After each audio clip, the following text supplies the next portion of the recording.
Hello, people.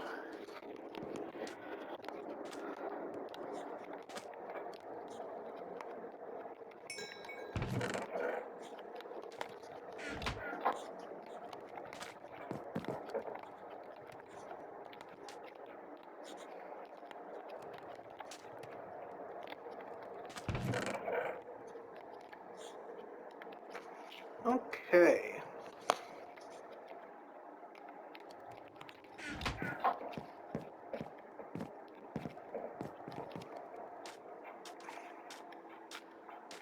I think let's go get a stack of wood.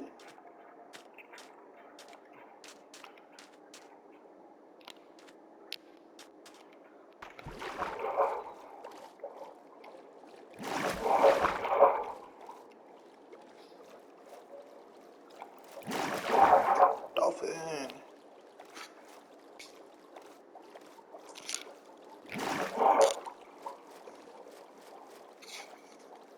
Are these Oakwood? Or what?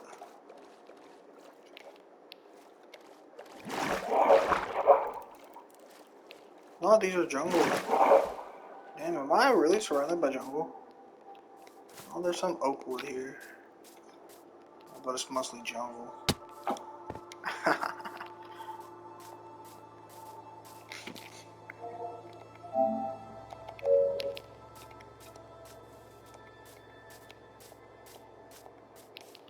Let's go get some birch. Let's get a stack of birch and a stack of oak.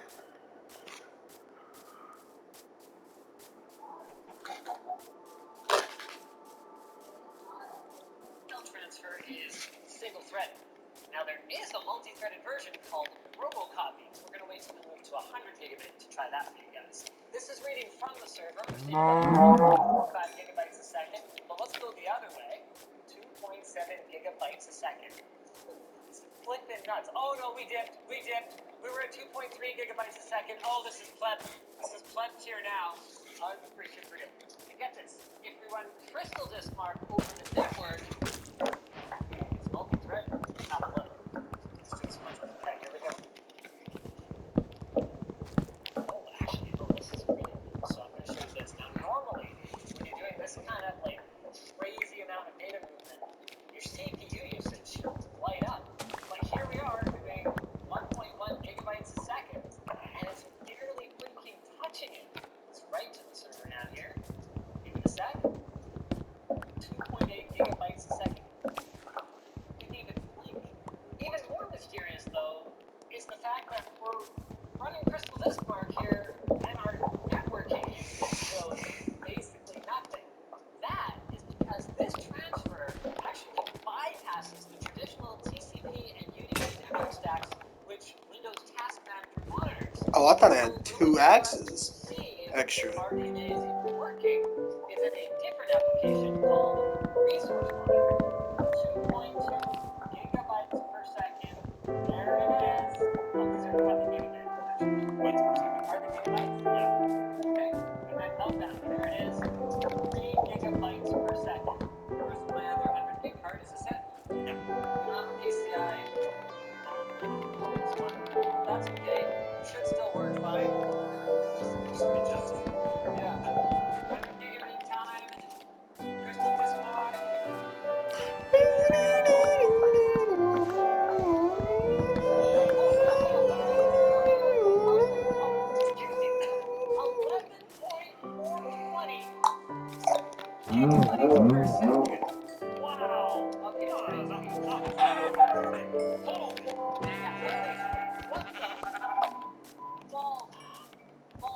Wow. Okay, wow.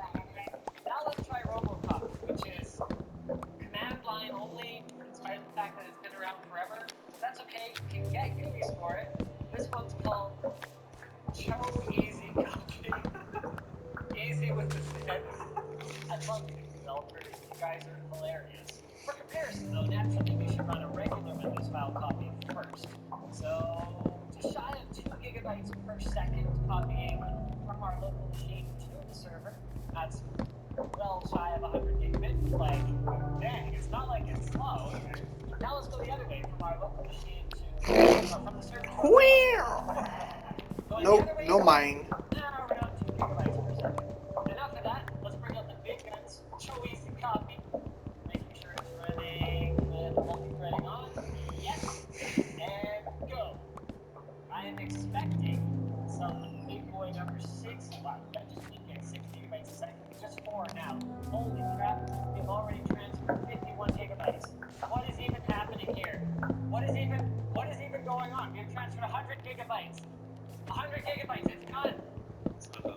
It's not done? Well, we got 100 gigabytes. It's like reallocated. It's almost, it's here in the Oh yeah, there it is. 80%, 90%, boom. 100 gigabytes of data in what, like 15 seconds? 20 tops? Can we try 16 threads? Because that would allow us to copy all of the files. I tried it, it wasn't better, but sure, try it. Not better? Well, that was just 1.2 billion bytes per second.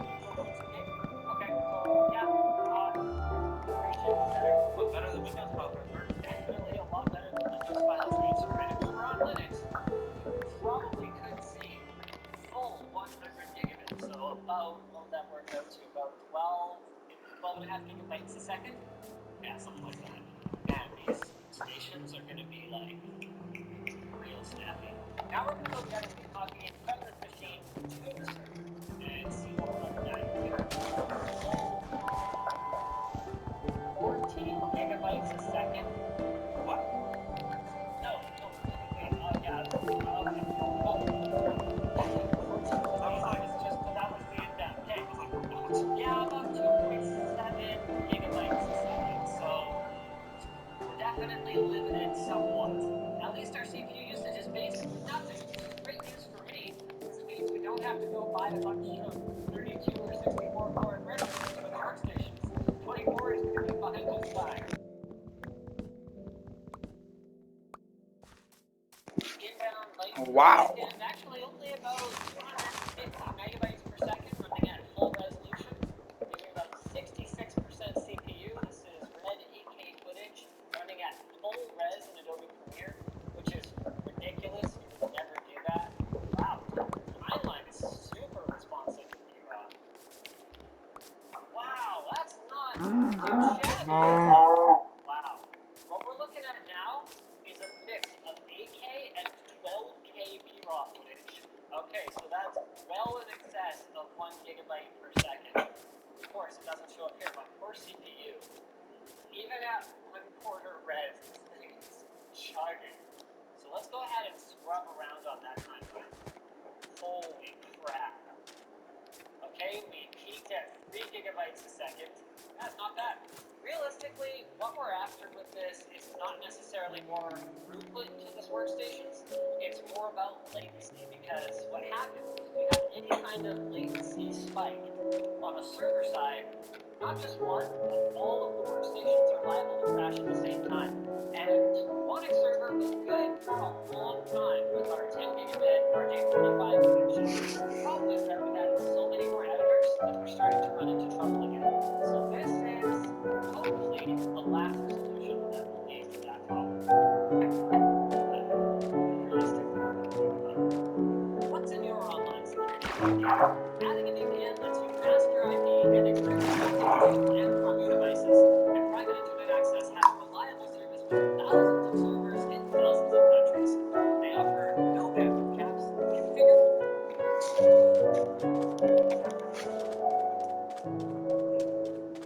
I found that I don't like working in the same room that I sleep. I made myself a small office.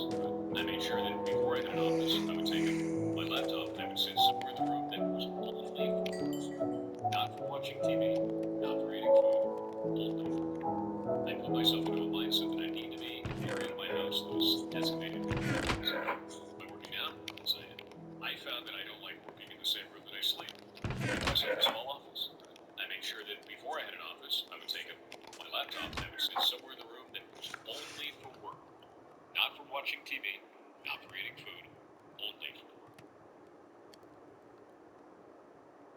Invincible and Peter Parker leave Avengers Tower during the official Invincible and Spider-Man crossover comic that many fans are hoping will somehow be adapted in the season of the show on Amazon, we see as Mark and Peter land on a pier and see Doc Ock threatening the civilians as he threatens to kill Mark and make him pay for how much you heard him earlier in the day. However, this sets off Mark, who flies right into Octavius, sending him flying straight into the Hudson River. Police nearby stand there looking shocked, since this isn't usually how things go, and as Spider-Man asks him if he can go and do his job without getting fired on, since clearly the Spider-Man is still a lawless vigilante, we see as Octavius comes flying out of the water and lands hard on the pier, and Peter tells Invincible that he has to stop hitting him so hard because he might actually kill him because he's so strong. In that moment of distraction, Octavius hits Mark in the face really hard with one of his tentacles as Invincible tears them all apart and leaves Doc helpless. A portal opens up back to Mark's world as he says goodbye to Spider-Man, telling him his name is actually pretty good now that he's gotten used to it, leaving Spider-Man to swing away and smile at the new friend he just made. As Not even an electric slinger would be able to handle this fire. Sure. He's the only one that I've ever heard of who would actually enjoy it. It's nearly 13 miles an hour right now, except for the time being it's closed. Well, to anyone else. Huh? So where is it? I don't see him. Oh! It's this!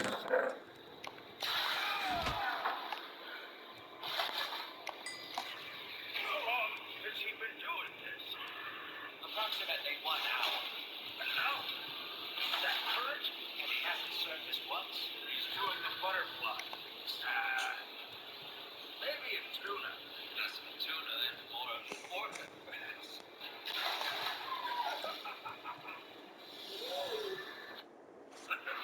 Not even.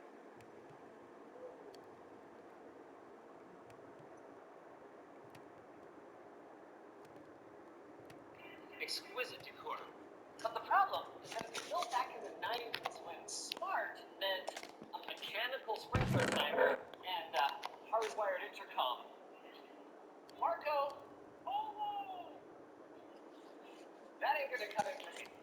But when I looked into Alright. anything beyond Got max torches. smart lighting, smart sensors, honestly speaking, there are so many different technologies and ecosystems and brands that contribute to some or more of them that frankly it was pretty overwhelming, even for a tech-savvy person, to the point where I pretty much had to dedicate one of my staff members to figuring this stuff out. So together, we're going to be showing you guys how we plan to use off-the-shelf Omni Z-Wave devices to achieve my wildest smart home dreams. Ritual has redefined the traditional wallet. Compact frame and RFID blocking plates. Keep your wallet bulbs now. Use soft code Linus to save 10% and get free worldwide shipping.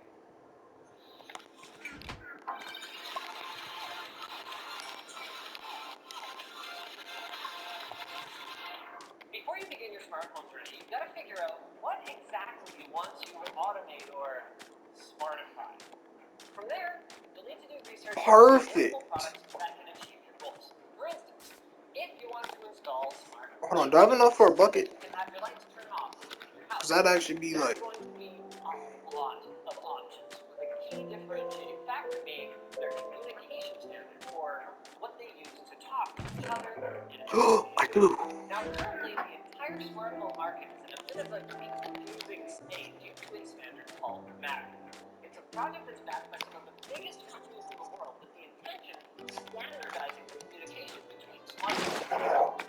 The problem is that Matter isn't out yet, and we still don't know what it's going to look like or what it's going to mean for existing communication standards. So for now, we're going to say it doesn't matter. That leaves us with the big players, Wi-Fi, Zigbee, and Zigbee. Now, Wi-Fi is the one you're probably most familiar with. It's super fast, but it requires connected devices to connect to access points. That uses a ton of power, so it's not suitable for battery-powered devices like this one. Not that we'll be using anything like this because screw replacing batteries, if you know what I mean. Wi-Fi is also what's known as a star network, which means that all of the devices have to be within range of a central access point, rather than being able to mesh off of one another. It's also worth noting that depending on how baller your Wi-Fi access point is, adding 20 or 30 come devices on. can start to seriously hurt your Wi-Fi performance. brings us to Zigbee and ZigBee.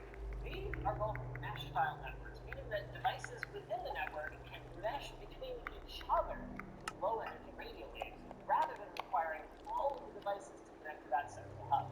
This means they have better range, excellent battery life, and they're more resilient than Wi-Fi-based networks. The downside is that they are way slower. Not that that really What is matters in that? residential application. Even if we were taking multiple hops all the way from the basement to the upper floor of this house, we're still talking milliseconds of latency. Which isn't to say that they're both the same thing. There are a few main differences between Zigbee and Z-Wave products. For starters, the Z-Wave Alliance requires that any Z-Wave product go through a very stringent certification process that requires the manufacturer to stick to standardized commands and security protocols. This basically means that Z-Wave devices from various manufacturers You know what? are way more likely to just work with one another and do so securely. It also means, though, that Z-Wave compatible products tend to be more expensive. Zigbee, on the other hand, is fully open and doesn't require any certification. That means that most Zigbee stuff is a fair bit cheaper. It just might not all work together. They also operate on different frequencies. Wait, While Zigbee operates in the 2.4 GHz range. Theoretically, bro, yeah. the upper frequency of the bandwidth, but since most devices are purely sending any data on or off, it usually doesn't make a difference. Now, there's anecdotal evidence that says that Zigbee will not mesh with your 2.4 GHz Wi-Fi, but since it's already such a congested band, I didn't want to take that risk, and since all the devices that I wanted to use are Z-Wave ready, it was a better choice for me. There's still one issue. The hub, or hubs. The thing is, a device like your smartphone can't natively communicate with Z-Wave or Zigbee devices, so you need something to bridge the gap. And this right here is the AOTech Z-Stick 7, which is the latest generation Z-Wave technology, which means better power efficiency, as well as better range, not to mention convenient backwards compatibility. Now, nothing would prevent you from using a Z-Wave and a Zigbee hub and marrying those devices on the same smart home overall network using something like this Raspberry Pi home assistant. And in fact, there are hubs like the SmartThings hub that natively support both, but it can add an extra communication step, so we haven't felt the need to dabble with any of that. We're sticking with Zigbee. This concludes the scripted portion of this video. Goodbye, teleprompter. Alright, Jake. Let's go with this then, shall we? Why did I think that was a fucking helicopter? So I've heard I thought there was a helicopter going over my head or some bullshit like that. well, okay. After that, you lift them again. Oh, so we're on different subreddits. Yeah. There is a neutral. It's in there, boys. There it is. Okay, was this on or off? Oh, wait, it doesn't matter. Shit balls. I don't have the little focus yet. I do need to focus yet. Get the thing out. Hold on. Push it in a bit before you pull. Yeah. What's up, Andy? How you doing? Now, because this is a smart switch, we can't just wire our two black wires up to the two black screws and call it a day. It actually requires the neutral wire, which is going to be this silver puppy right here. So we're going to wire that up to these white wires. Now, we've also got a fourth connection from travel. That's for a three-way. Perfect. Oh, that's a three-way compatible. Yeah. I think you need their, like, specific add-ons, but yeah, you can. Yes, this is not what we would recommend, but we're just doing this to kind of test it out today. A good bit of coal. That's what I need. How much do you trust your handiwork? Enough to test it right now, then immediately put the other switch back on properly, and then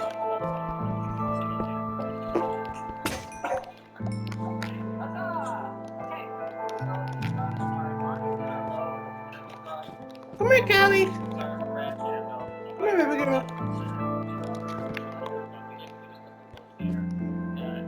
Where the fuck did that bitch go? Wait. It went there?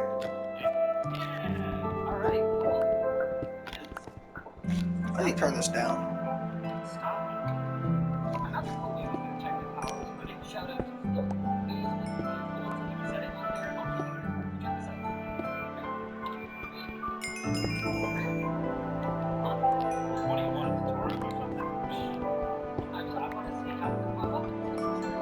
It's not built for the whole system. It's a piece of software that allows you to connect basically any smart home ecosystem to another smart home ecosystem and then set up automations based on the data that you receive from each one of them. It's super cool. And theoretically, our switch is going to show up pretty much like that. Actually, before we do that, we kind of need to set up the hub. Now, technically, I kind of did this in the background, but if you need to do this yourself, all you gotta do is install the Z-Wave.js add-on into Home Assistant. If you have Home Assistant running in a Docker container, you're not gonna have add-on support, so you're gonna have to do this in a separate container. But if you have it on a Raspberry like we do, it's really easy to install. You basically go to the add-on store, type in Z-Wave.js, and install. There's two versions, technically. One that's built right into Home Assistant and has less configuration, and then there's the fully featured, fully fledged web GUI one, which is what we're gonna use. It's way nicer. Look at this. You can see everything. That is So, I don't see our switch yet. because we haven't hooked it up yet. So, by default, nothing's going to be configured. You're going to have to pick your USB device. We have it there. You're going to want to set a network key, and then you should be able to see your controllers. Ours is a 700 series based controller. Gen 7, whatever. It's in there. We can see it's live. Two! Then you want to add your devices. So, we're going to add the switch. Two! Adding Z-Wave device is called an inclusion. So we're going to go on the controller and tell it, I want to do an inclusion, and go click both the buttons up there at the same time. I'm ready. I think that's the way you do it. Uh, Oh, it worked. It worked. We're back up. What's up? Okay, device found. Sweet. Now that it's found the device, it shows up like unknown. Yo, it needs to chill up there, Right, okay. please. Let's review the device and figured out what the device can do, what it's called. And then see it here. Basic switch. Binary switch. Target status. oh, nice and snappy. Target status. On. A little slow. These are fluorescent lights. Like that was basically. Should we play with some other device? Absolutely. I already got this one in the bed. Oh, this one I already set up too, but I mean the process is the same. Basically, Z-Wave devices usually have a action button. So in this case, if you got this brand, plug it in, start your extension, and actually click the action button, and then just You're a smart one because that's the action you're getting. Jesus. Don't do that. Okay. Okay, go plug it in. So I could action myself here with the button. But I'm gonna action you for you. Jake's gonna action me. So put mom and wow, look at that. Now this is a E light. It's a smart light. It could be chilling right now. We're not cheating. Here's proof. Next, I'll show you guys something that would have been super handy to have when the contractors accidentally plugged the drain for the air conditioning unit that's up in the attic. This right here is a moisture sensor. And this will say, hey, if you detect any moisture, turn off some device. Like, say, air conditioning. Cool, right? Another cool thing that I want to do extensively is motion sensing. Now, you can get switches that have motion sensors. Turn on for a certain amount of time and then turn off. But with Home Assistant, we can make it so much smarter. These switches that we're using have both the light switch on and off and the motion sensing component independently addressable through Home Assistant. So we can create all kinds of fun little integrations. For example, here in the meter room, we can tell this switch, say 2 hours. Turn off all the lights, and while you're at it, make sure the air conditioning's off, and turn off the TV to save power. Dad love that kind of thing. Of course, not everyone wants to buy all these smart switches, so for those folks, check this out. We actually turned off the motion sensor that was built into the switch, and instead, we're using one of these little jobbies. This is an AEOTech one sensor. It's powered by USB or batteries. Absolutely sips power to apply temperature, humidity, motion. There's vibration, for tampering, and then also light. So it can tell not just if there's any light, but it can tell how much light there is. So you can tell it, for example, hey, look, if it's a bright sunny day outside, there's already a lot of light in the room. Don't turn on the lights. Really, speaking on time limits to deploy also has that functionality, so I probably won't need many capabilities. Oh, and one thing that's nice, they have a wider field of view than some of the ones that are built into the switches. Here's something cool. A lot of these AOTech devices, and for that matter, a lot of smart devices, have extra sensors that you can pull to get extra data. So, for example, the multi-sensor that we're about to show you with demonstrated in Canada is measuring 23.3 degrees Celsius, while that water sensor that we had in the upstairs hallway is at 31.7. They're good up for contractors here. I was like, I told them, I was like, okay, so I'm going to internet in my house, you got internet, I'll run the HVAC for you guys while you're working, but then we rotate. What the heck? I tried. For our last trick, AOTech also makes a whole house energy monitoring solution. And we're just going to open this up real quick and see sort of how scary it is. And if it's too scary, then we're going to have Radio the Electrician! Oh, that's not that scary. Everything is scared when you take off the yeah, this is really good. You did a great job. You know, it's not that I like beating it with a computer. This is not my like happy place. Yeah, way to go, AOTech. You know, we were doing real well up until this point in the video. Okay, that looks probably like it'll work, I guess. I mean, what the heck could this thing even do? So this will monitor your power, and then what? If your power goes over a certain amount, you can get overheating. Oh, is it working? Yeah. Oh, cool. So guess how much power your whole house is using? So look, I mean, right now, hold on. Okay, let me think. Because the HVAC's not running, range isn't running. Okay, I'm gonna say The whole house. the There's not whole very many house. lights on the night. It's gonna be like 4 amps. Yeah, actually, almost spot on. Really? 640 watts. Oh, that's freaking awesome. You know what? Here, we can turn on this microwave. Okay, ready? Is it bad to run an empty microwave? I have no idea. Refresh. What do we got? 750? Hold up. What do we got? Whoa, 2,000 watts! Oh, crap! Now, I can't leave this here because as part of the home renovation, we're pulling out this 125 amp service and we're going to replace it with a 200 amp service, or maybe even more, because we actually need a couple electric chargers. But that's a project for another day. Make sure you're subscribed so you don't miss it. There's going to be lots more videos about this project, and go check out our sponsor. Linode is a powerful Linux-based cloud computing service that is affordable and easy to use. It's got a large marketplace with fully configured one-click apps so you can quickly deploy servers for games like Minecraft, CSGO, and Valheim. You can host your own website with easy WordPress and Drupal integrations, and you can go DIY if you want a fully custom setup.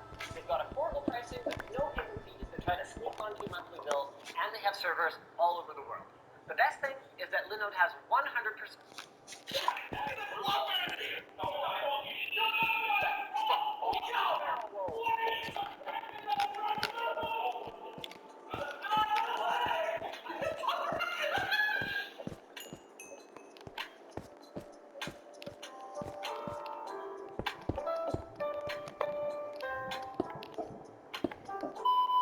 Hey, yeah, there's a spider! Hey, where? Right there. Kill it! Hey, that's a big ass spider, bro!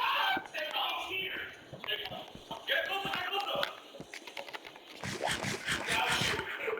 Right. I'm gonna need defense, bro. Offense? Double time? The greatest defense is a good offense. I'm gonna commit murder.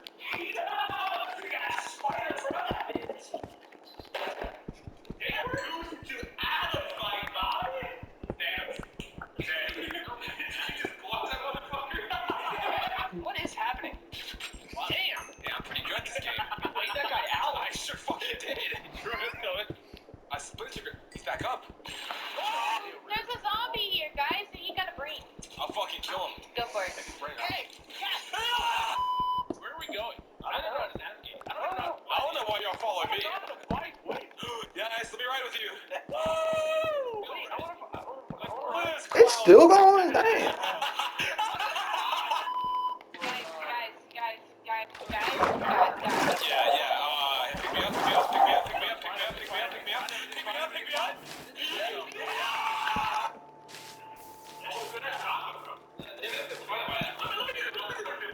That's a big.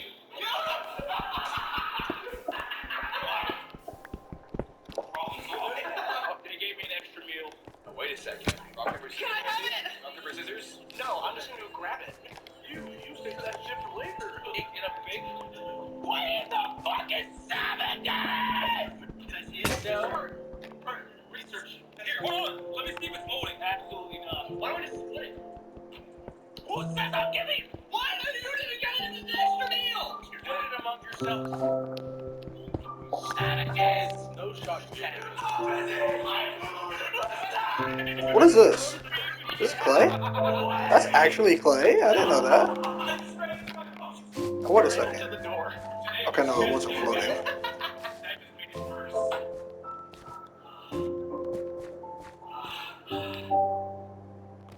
The things I do for Yo. I mean, this shit busted now.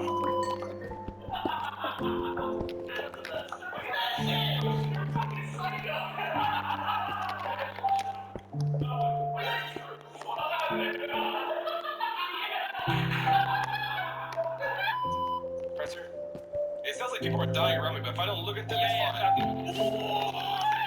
What happened? I'm dead! Calm the fuck down!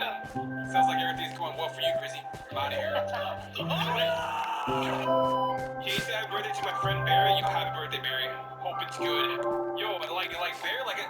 Wait, no, it happened. It happened. You tried to warn me, Tuxie.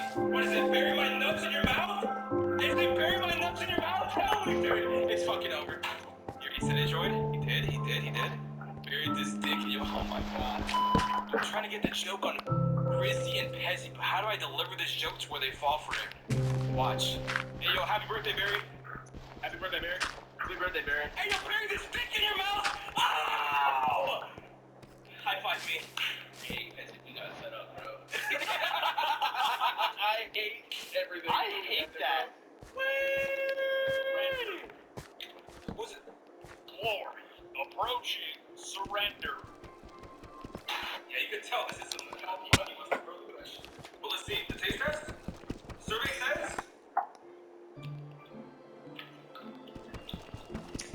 I see that iron. Wait, what the fuck? It's a banana food. What you think about it? Well, healthy honey mustard. I don't like that. Sorry, can you pick out what's it like? Great. Watch. Oh Watch. no. Guys, I have a Pokemon. Look at my Pokemon. How are you fighting? Collateral! That's a wrap.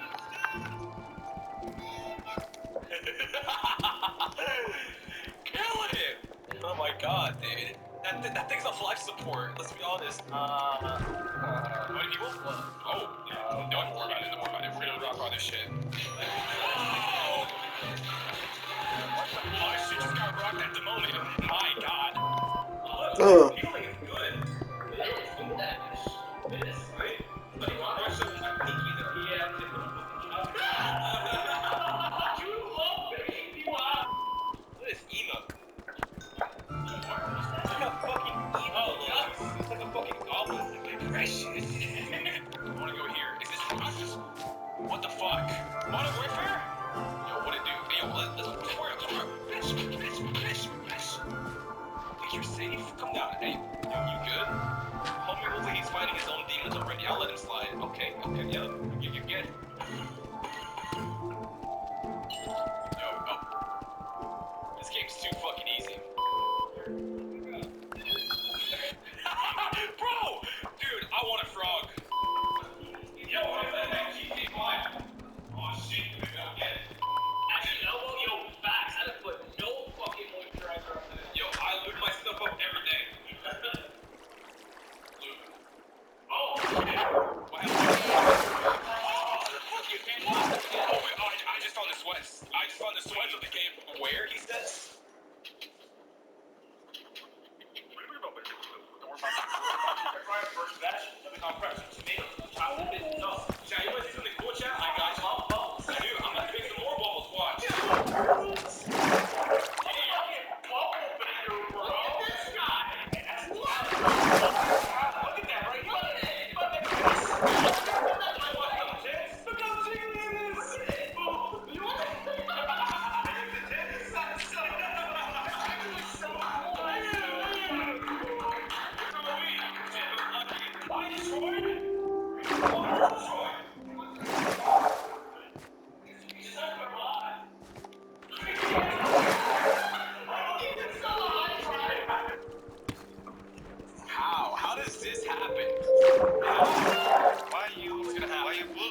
all in this building. I got you. Go. I hit him a couple times. Down. Flash. Yeah, go. I need a bat. Look. He's still low. One shot. Maybe 2 shots. I got him. You guys have some presence. Oh, it's close. I'm all. There's only 2 guys. I'm coming. Two here. What? This guy's cracked. Down. Nice.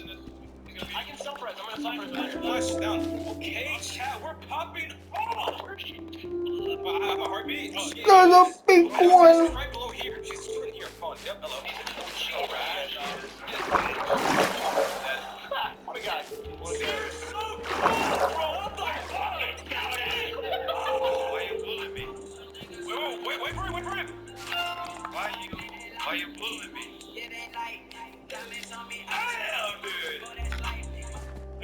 What the fuck? Hey.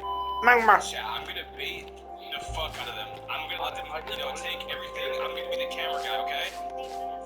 Fuck this. Y'all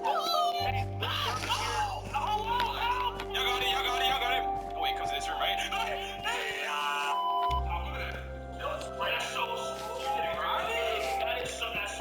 Ain't it the pink one that's really rare? I'm about to say where. A where with a W. I'm about to be a werewolf. Thank gold you can only do with pickaxes.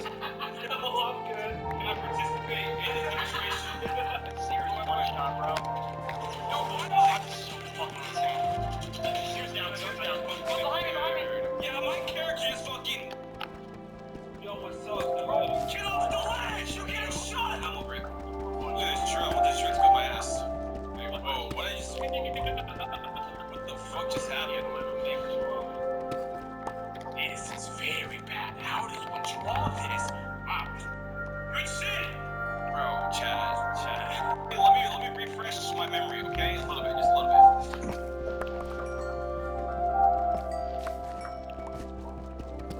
Man, y'all a bunch of wussies, bro. Suck it up. This is how you stay out That's a hella longer. good drawing. Y'all just saw the word. Fuck! What did he even say? He said subscribe with pride.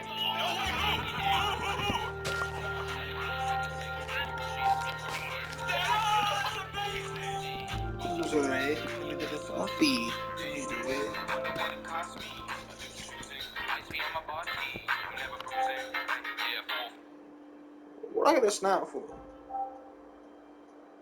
I don't give a fuck about that. I want to look at the snap.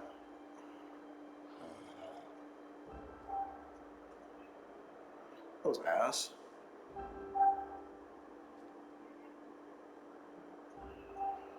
Just yank it! Ah, come on, you bastard! Oh, wow, now it's really bad. Whole thing's still running. Meet Z16, the latest member of IBM's mainframe family. That's right. Not only do mainframes still exist, powering high-frequency transactional industries like global banking and travel, but as of today, you can get a brand spanking new mainframe configured with up to 256 cores, built on the latest 7 Why am I getting thrown around? Chill, bro. 40 terabytes of memory. Very few outsiders have ever been invited to IBM's 100,000 square foot Z test lab, so we're going to pack as much as we can into the very short time that we get to spend on site today. Just like I pack our videos and sponsors. Ridge Wallet. Time to ditch that bulky wallet. Ridge Wallet can hold up to 12 cards, comes with a cash strap or money clip, and is available in tons of different colors. Use the code MINUS to save 10% and get free Wait. worldwide shipping. The link below. That's iron. That's iron.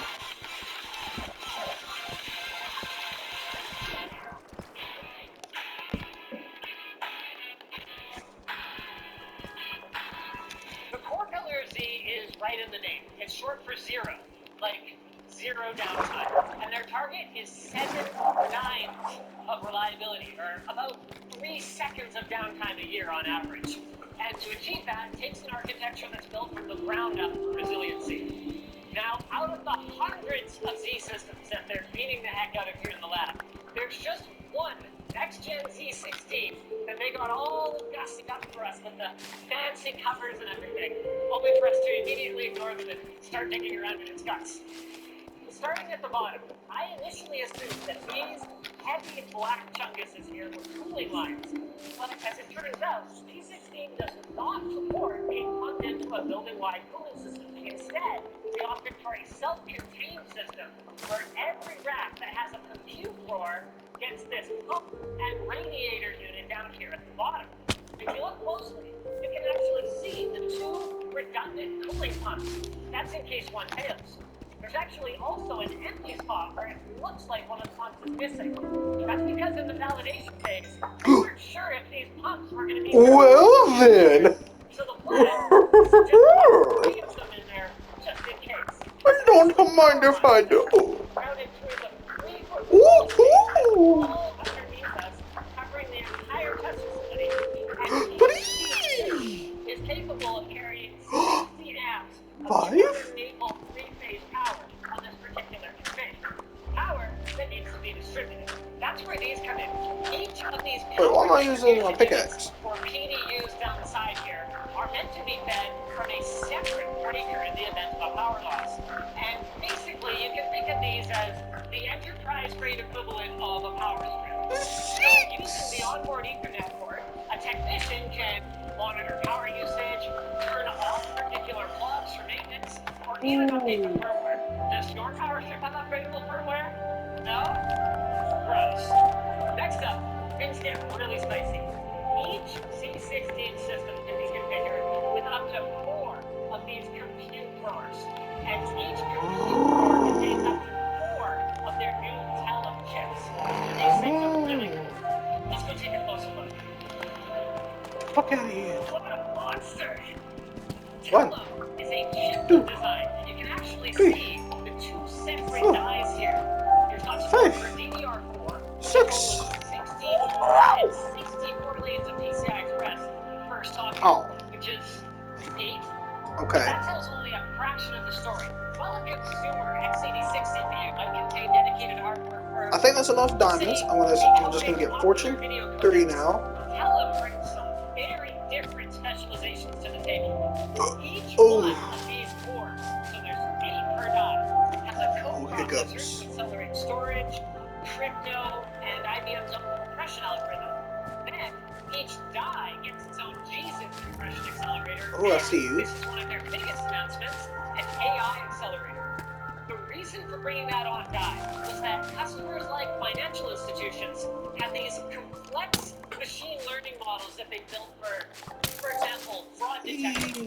But data scientists care about accuracy, not necessarily the downstream performance impact. So what they found out was that they had these great models, but they didn't have the performance to actually apply them to every transaction. Or, well, rather, they could apply them to every transaction if they had all the time in the world, but they don't. So if your bank has an SLA or a performance guarantee of 9 milliseconds on a transaction, and there's not enough time to apply their fraud detection model, they either have to just let it go, fraudulent or not, or decline it, risking the customer just pulling out the next card in their wallet, effectively giving that business to their competitor. By putting the AI processor on die, they're giving it direct access to the transaction data that is sitting in the CPU's cache, rather than forcing it to go up to memory for it. And compared to last Gen Z, IBM is figuring out a 20 to 30x improvement in performance with, and this is critical, better consistency and accuracy. The cache on this chip is really special too, but to properly talk about that, we need to zoom out a little bit. Now, we're looking at a full compute drawer here, each of which contains 4 Telum chips. Actually, this one's only got 3 in it so far. I'm assuming I have this ESD strap on so I can install the last one, right? Is it this one? Wait, so you guys handed me a working chip before? Oh, well, that was your first mistake. Okay, where's the nifty install tool? Ah, yes. Okay, cool. So I've seen this demo once, which should be more than enough for me to perform it for you. The Telum chip goes in a little something like that. Then Yo, this chill. I don't know what that sound was, but you need to chill, Callie. Damn. Then you grab the chip, you make sure it's not going to come off over something soft-ish. Oh yeah, I just used a Okay? pickaxe. Holds on to a little something like that. We really hope the CPU doesn't come up. If it comes out in the socket, this boy's done. Well, right? Just have a bit of a reputation, and I don't need it right now. I don't need the sass from my camera operator here. Then, I poke this... Callie, I can't see my tools. Move. And then I squeeze to lock it. We'll unlock it. And boom! It's in. We give it a little wiggle. Heck yeah! The hell are you doing there? The next thing we gotta do is install our coolant.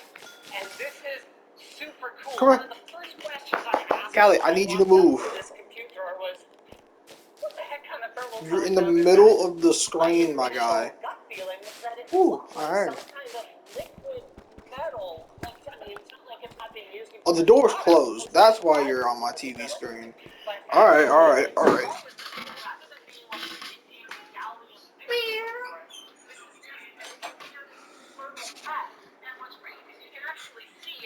Ooh, God, my thighs hurt. Just exactly right. Them squats Remember where the ate dials my are creating ass. hotspots under the integrated heat spreader. So these are going to be the interface between the integrated liquid cooling system in the chassis, there we go, and our processors. And I guess, I can't even tell, is the latch on? It kind of looks like it. Where's my torque wrench, or screwdriver? Oh, is this it? Look at that, it's all configured for me and everything. Yeah, this feels like a lot. I mean, I guess it's a lot of pins, but still. Oh, this really feels like a lot. Is that... Okay. Whew. Putting that kind of pressure on that kind of spicy, expensive stuff is stressful. I'm sure you guys are used to it, though. This is adorable. Little 3D printed hose holders. You know how many times I've been working on a system and I wish I had one of these to hold a block out of the way while I'm doing stuff? I love it. I don't like this screwdriver. We're gonna have to make a better torque screwdriver for you guys. We're working on our own screwdriver. LTTstore.com. Yeah, you knew I was gonna say it. Bloody hell. That looks freaking awesome. Like that is. Is it literally just a single I've one? never seen it.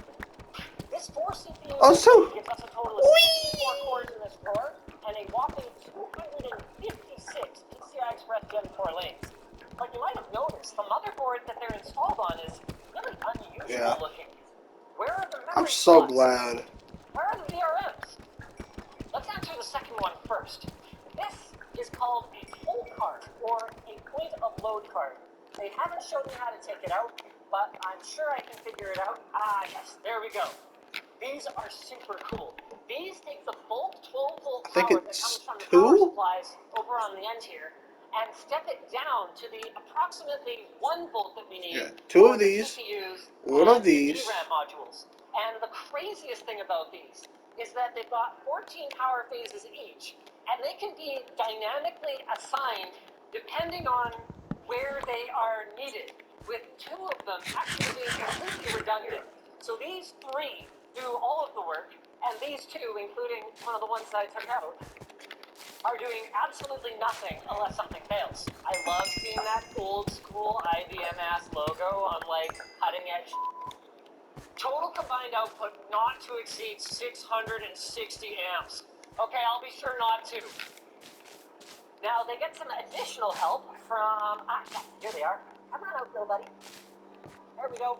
This is called a voltage regulator stick, or VRS. It's smaller with fewer phases, but it contributes to step down for I/O cards and things like that. And then, oh, one other really cool thing I want to show you guys is the oscillator card in the front of the, there we go, I'm moving it.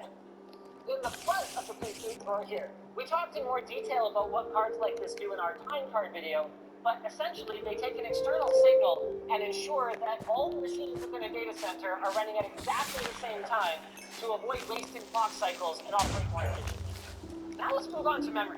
And this is where Halfway. things get really funky, because I ain't never seen a memory module that looks anything like this thing. There's at least 3 crazy things going on here. Number 1 is that even though this is DDR4, some of the power delivery is actually on the module itself, like we've seen with DDR5. Second up is the IC configuration. We've got 10 of these DRAM chips per side for a total of 40, which doesn't really correspond with any kind of ECC error correction that I've ever seen in my life. And it turns out that that's because it's not done on the module. Each memory controller in the system actually addresses 8 of these memory modules, and the ECC is handled more like RAID, with the parity data striped across the 8 different modules. It's all managed at the memory controller level. Finally, we've got this bad boy right here. What's this thing called again with the copper chipset? It's the Explorer. It's a proprietary buffer chip that basically adds a latency hit, but allows the memory controller to address vast amounts of memory, with each of these systems able to handle 10 terabytes of DDR4 memory. Absolutely flipping insane. Now let's talk about why I needed all 4 of these chips to explain Telum's cache configuration, where a normal CPU would have a tiny, lightning-fast level 1 cache sitting right next to the processing cores, followed by a larger, slower level 2, and then a larger, slower level 3, and so on and so forth. Telum has an already aggressive by consumer standards 256 kilobyte private level 1 cache per core. So we've got that is then backed up by a whopping 32 megabytes of level 2 cache per core. To give you some idea of what this means in practical terms, look at this die shot. This thing has more cache than compute by area, and does a level 3 cache altogether without the rules. Now, IBM engineers probably could have said, well, the level 2 cache is so big, we probably won't need level 2 anyway. Fair enough. But they didn't. Instead, when a line needs to be evicted from one of the core's private level 2 caches, it will actually look for empty space in another core level 2, and then mark that as virtual level 3 cache.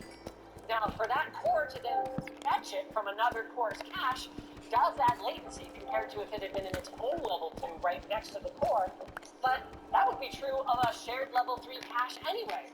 And this approach affords them an incredible degree of flexibility, particularly for cloud customers who might have very different hardware needs from one to the next. And it gets even crazier. Evicted lines can also be pushed off of the chip to another CPU altogether in the Z16 system, allowing a single core to conceivably have access to up to 2 gigabytes of virtual level 4 cache from the other CPUs in this drawer, and up to 8 gigabytes if we go beyond. Is this the beyond? I suppose I believe I died for another, but to my right is a fully kitted out Z16. And now we can both continue and actually expand on the tour that we started before with that single rack unit. This one has all 4 possible compute drawers populated. There's 1 here, and there's actually 3 in the second rack here. And in order to connect them, IBM uses these super cool SMP9 active cables. These things are super badass. They've actually got heat sinks on them, and inside the sheath you'll find 10 plus 1 fiber for redundancy, with each fiber carrying 25 gigabit per second for a total of 250 gigabit per second. Oh, and of course, all of the links are redundant, 2 of them between each one of the compute drawers. Now, over these links, the system allows the CPUs Stop in it. the separate Stop it. drawers I don't like to you. share that level 2 cache I talked about before as a virtual Oh, yeah, I level don't like 4, which can apparently, in some cases, actually be faster to draw off of this CPU's cache over SMP9 versus pulling off of your own VLAN in your own compute drawer. It's insane. I'm just getting permission to pull a coupling link card out, but I realized we didn't even talk about the reservoir. How sick is this? Just want to fill up your mainframe? No big deal. Got your, giant, looks like stainless steel res going on here? Absolutely gorgeous. I want 04! 04! data center things! How's it going? Awesome! Look at these chunky quick connects, man. That is sick. Okay, I'm gonna pull the collar back. It'll be fine. It'll be fine. You have to actually link them together to let them really well. Hey, the light's on. Look at this. And a one. And I don't know, something like that. Hey, there we go, suckers. This is a coupling link card. It's using multi-mode fiber, 12 lanes per, more redundant, for short range, high bandwidth linking of multiple Z systems within the data center, and it uses PCI Express. The idea here is that, depending on the customer's resiliency strategy, which is often government mandated, they can Wait, have a whole that's an Astra or array meteor. of Z systems What is this called? high availability, which could allow an entire drawer to go down with immediate failover and no data loss. That's why these plug directly into the compute source. For less bandwidth-intensive I/O devices, we rely on these. You can fit so much PCI in this bad boy. Codename Hemlock makes them sound a little sexier than they are, but they're still pretty cool. Using these direct attach copper cables, actually, cool. Can I get I've up? got one of these right here. They have a 16x PCI link to the compute core, and then you can stack these puppies up with a ton of I/O cards, NVMe storage, crypto accelerators, network cards. I mean, you can actually run Linux on these things, so pretty much whatever adding board the customer desires can go in one of these. And the PCI Express link between the Hemlock right here and the compute drawer goes a little something like that. Pretty cool. Now, you guys might have noticed that only the center two racks contain compute, while the outer ones are all I/O. In fact, this one over here on the right is just an entire tower of I/O. That's normal, and most of the cards that you're looking at in here are either FICON or Sysplex cards. And these work together to handle everything from connecting to storage racks within the data center to offsite synchronization and backup. They can go unboosted up to 10 kilometers and 100 kilometers with boosters. But in order to test that, we're going to have to take a little picture. Silver hairstyle! It's got a mainframe up my view here! Welcome to the patch room. In here, you will find 50,000 Ethernet connections alongside 200,000. I guess this is where I'm going up. The blue ones are OM3 multi-mode fiber for carrying PCI Express links across the data center. Those are the ones we saw before, and often these would end up at an IBM DS8K, which is their enterprise class storage, while these ones are almost all FICON, and this is super cool. If normal fiber channel drops a packet, the